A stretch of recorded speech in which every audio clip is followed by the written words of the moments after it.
In this video, I'm going to teach you how to use the Hula AI Video Generator.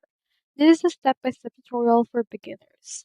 So to do that, you first need to head over here into this video option and you can make your own work of AI art as well as create any photo to video, choose hairstyles, anime video styles, as well as a lot more.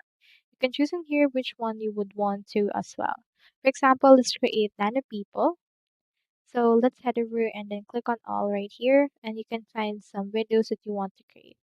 If you want, you can also head over here to the discover, and if you want to create your new one, you can head over and create this any photo to video or image to video option right here. Let's click onto this try option into the discover, click onto this generate, and then you can allow it to give you access to the actual photos and video. Let's choose in here this. Let's choose in here this person. And you can choose in here the plan that you wish to use. Once you have subscribed to a plan, you can proceed to create your actual video on your actual Hula AI video platform.